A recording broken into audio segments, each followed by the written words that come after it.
میرے بیٹے جس دن تو پیدا ہوا ہم نے اپنے لیے جینا چھوڑ دیا. ہوئے ہوئے ہوئے ہوئے ہم تیرے لیے جیے. تیری ماں تجھے دودھ پلاتی تھی, میں تیرے لیے روٹی کے نوالے لاتا تھا. میری ساری کمائی پہلی اور آخری سب تیرے اوپر لگتی تھی. تجھے خوش دیکھتے تھے تو خوش ہوتے تھے, تجھے روتا دیکھتے تھے تو ہم روتے تھے. وَإِذَا ذَاقَتْكَ بِالسُّقْمِ لَيْلَةً لَمْ أَدْلِ سُقْمَكَ إِلَّا سَاهِرًا أَتَمَلْمَلُ. جب تو کبھی بیمار ہو جاتا تھا تو تیرے سرانے بیٹھ کر ہم ساری رات روتے تھے اور دعائیں کرتے تھے, یا اللہ ہمارے بچے کو بچا لے, ہمارے بچے کو صحت دے دے. اس تڑپ میں ساری ساری رات میں جاگتا تھا. تیرے لیے میں نے اپنا سب کچھ لگا دیا, اپنے لیے جینا چھوڑ دیا, اپنی خواہشات کو دبایا, تیری ہر خواہش کو پورا کیا. تجھے مسکرانے کے لیے, تجھے ہنسانے کے لیے میں دھکے دھوڑے کھاتا رہا. کبھی گرمی لو کی جھلسا دینے والی ریت اور کبھی سردی کے سرد ہوا کے تھپیڑے, لیکن میں ان دونوں سے گزرتا ہوا تجھے پالنے کی خاطر اپنے آپ کو کھپاتا رہا.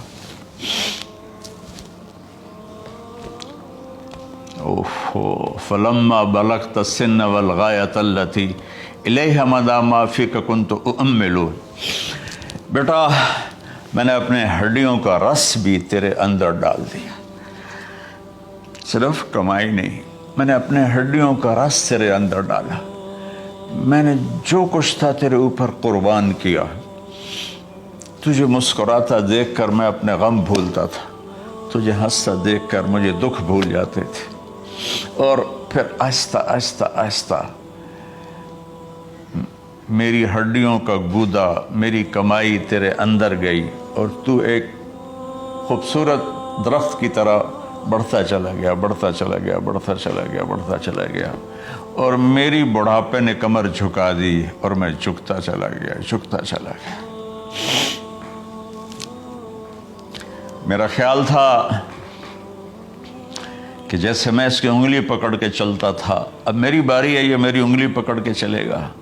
جیسے میں اسے سینے سے لگاتا تھا, پیار کرتا تھا, جھولے جھلاتا تھا, باغ میں لے جاتا تھا.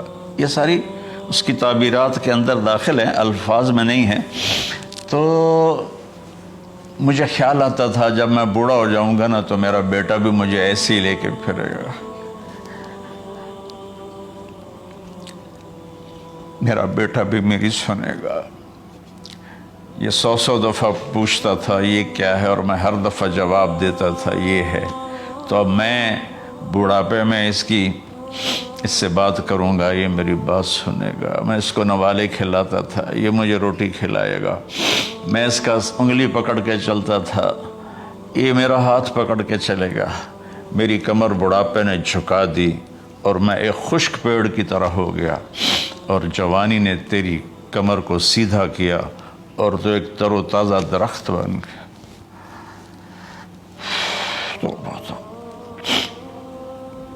تو مجھے خیال آیا کہ میں نے 20 سال اس بچے کو پالا ہے, ابھی اپنی ماں اور باپ کو دیکھے گا, لیکن ایک دم اچانک کیا ہوا. فلما بلغت السن والغایۃ التی الیہا مدی ما فیک کنت اؤمل. جب تو اس عمر کو پہنچا جس میں ہماری امیدیں تیرے ساتھ لگ گئیں, ہمیں بڑھاپے نے بے آسرا کر دیا اور تیری جوانی نے تجھے ہمت دے دی, تو ہمارا خیال آیا کہ اب یہ ہمارے ساتھ وہی کرے گا جو ہم نے اس کے ساتھ کیا. لیکن کیا ہوا, جعلت جزائی غلظۃ وفظاظۃ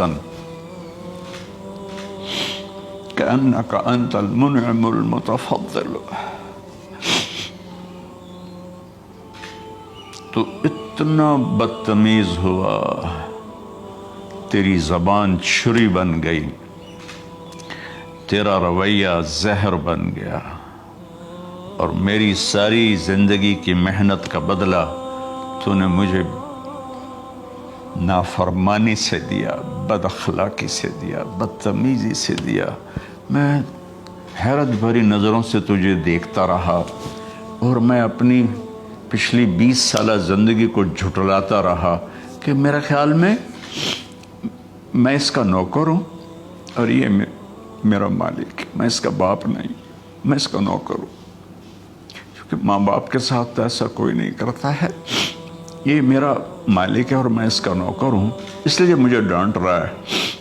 کتنے بچوں کو میں نے یہ کہتے سنا اپنے باپ کو، تو میرے واسطے آج تک کیتا کی، تو میرے واسطے آج تک بنایا کی، اور جو باپ بے بسی کی تصویر بنا ہوتا تھا وہ شکلیں بھی میرے سامنے ہیں۔ تو کمال کے اشعار، میں سوچ رہا ہوں جو میرا یہ حال ہے 1400 سال بعد کہ میرے آنسو نہیں رک رہے، تو اللہ کے نبی تو زارو قطار روئے تھے، داڑھی آنسوں سے تر ہو گئی تھی۔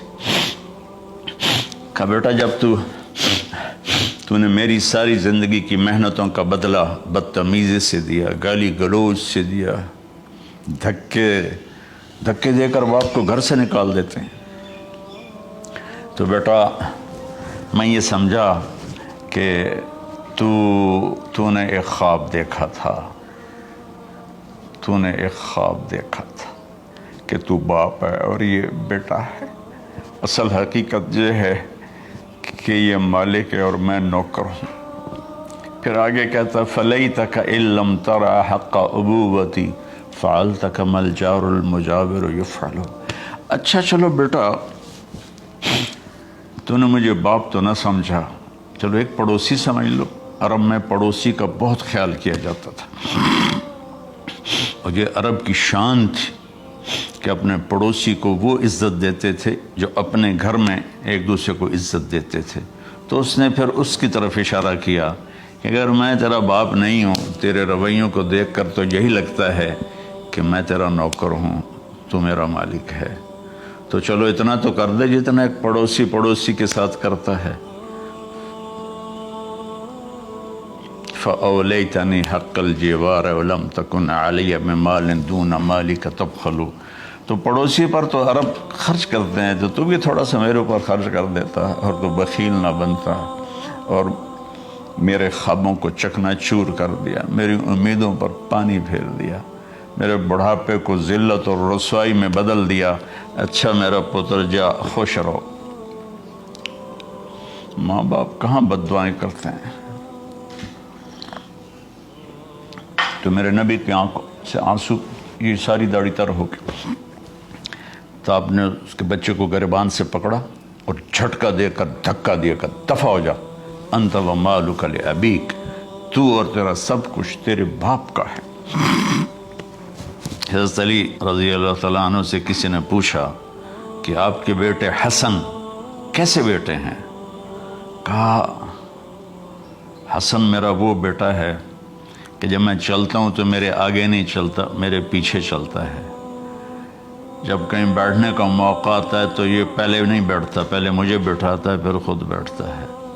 جب کھانے پر بیٹھتے ہیں تو یہ روٹی کی طرف ہاتھ نہیں بڑھاتا جب تک میں نہ بڑھاؤں، یہ سالن کی طرف ہاتھ نہیں بڑھاتا جب تک میں نہ بڑھاؤں۔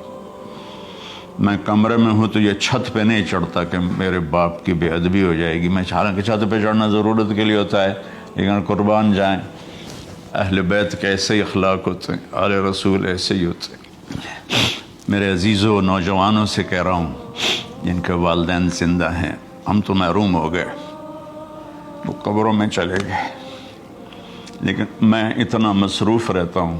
اب یہ کرونا کی وجہ سے گھر میں بیٹھے ہوئے ہیں، یعنی میری زندگی ایسے پہیے کی طرح گھومی ہے، اور پھر دل کی تکلیف، پھر اس کے ساتھ سر کا درد شدید۔